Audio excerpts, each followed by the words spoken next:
We have weather impact meteorologist Jaden Knowles with us this morning, our final hour here. Oh my goodness, it seems like we just started. It's already the final hour. Flying by, Oh my goodness. I'm ready to get out there though and enjoy those 60s today. Well, I can't wait to go see the Golden Retrievers. I cannot wait for that. I mean, when I found out that I was going to be able to host this, MC it with Chris Bianchi, I said, tell me when and where, and I'll be there quick, so I can't wait. It's going to be my first time there, and temperatures are going to be reflecting a good day. And so many times for this Goldens and Golden event, it is just snowy and icy and all the things. Not today, my friend. No, I'll tell you one thing. We're talking about the 60s. Here it is. Come on and follow me. I'll break down the weather report for you.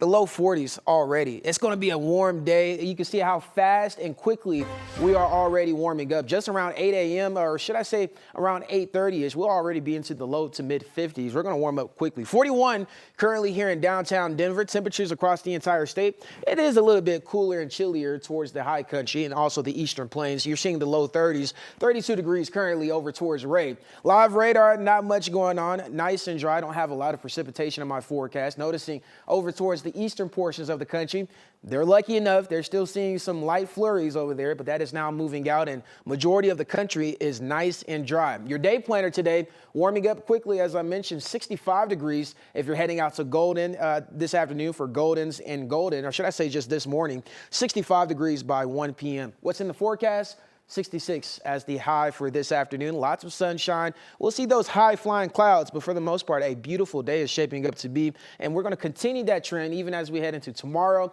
and even on Monday. But there is some changes as we head into late Tuesday night, early Wednesday morning. We can talk about some snow chances as well as just the cooler temperatures. We're going to break down those details for you later on in the show. Lauren? Jaden, thank you so much. Breaking overnight, emergency crews are picking up the pieces after Russia launched a massive air attack on Ukrainian energy facilities. These attacks were meant to target electricity plants. Ukrainian President Volodymyr Zelensky says more than 400 drones and 40 missiles were involved. This all comes as the White House gives both countries a June deadline to reach an agreement to the ongoing war. Local investigators say there are still no suspects in the disappearance of Nancy Guthrie, the mother of Today's Show co-anchor Savannah Guthrie. The 84-year-old was reported missing on Sunday after she didn't show up at church.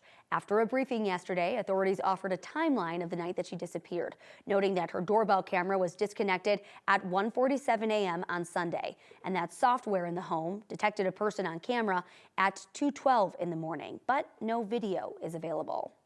To anyone that may be involved, do the right thing. This is an 84-year-old grandma. This is an 84-year-old grandma that needs vital medication for her well-being. You still have the time to do the right thing before this becomes a much worse scenario for you. Please return Nancy home. Like you heard him say, she does need that medicine, and we're not sure whether it was taken with her. After the briefing, local investigators said that there were no plans to schedule any further press conferences unless there was a significant update in the case. If your Super Bowl plans include a drink, state troopers want you to include a ride home. The Colorado State Patrol is stepping up DUI enforcement right now ahead of that big game tomorrow. So today and tomorrow, special DUI task force teams are going to cover Adams, Arapahoe, Boulder, Broomfield, Jefferson, Clear Creek, Gilpin, Denver, and Douglas counties. In 2024, for Super Bowl weekend, troopers made 30 DUI arrests statewide. Last year, there were 52 arrests. A Colorado funeral home owner now knows how long he's going to spend behind bars for leaving nearly 200 bodies to rot. John Halford was the co-owner of the Return to Nature funeral home in Penrose. He pleaded guilty to abusing the bodies after investigators found remains improperly stored at his facility. Between 2019 and 2023, John and his wife Carrie sent families fake ashes. In December, John took a plea deal for 30 to 50 years in prison. After hearing statements from victims and Halford's family, the judge issued a 40-year sentence.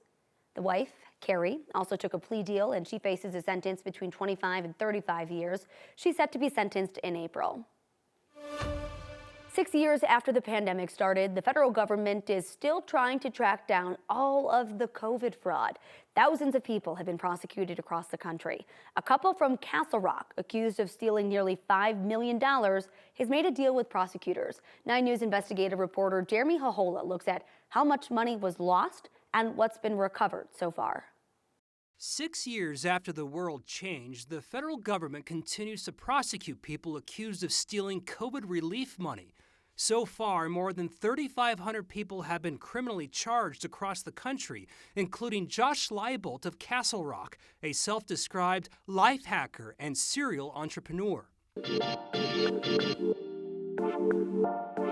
Leibold and his wife were indicted in 2024 for stealing and spending COVID relief dollars on a $900,000 condo in Snowmass, $50,000 on a Land Rover, and $25,000 for a country club membership at Castle Pines. In total, the couple was accused of stealing nearly $5 million COVID relief dollars. We've learned Josh Leibold has recently made a deal with prosecutors and will plead guilty to one or more of the 13 charges he currently faces for wire fraud and money laundering. Prosecutors dismissed his wife's case of one charge of wire fraud late last month. There was such a push for urgency to get money out the door and to people so quickly that they completely threw out any kind of guardrails. That is Sean Moulton with the nonpartisan group Project on Government Oversight, which has been watching how the government has been handling all the fraud.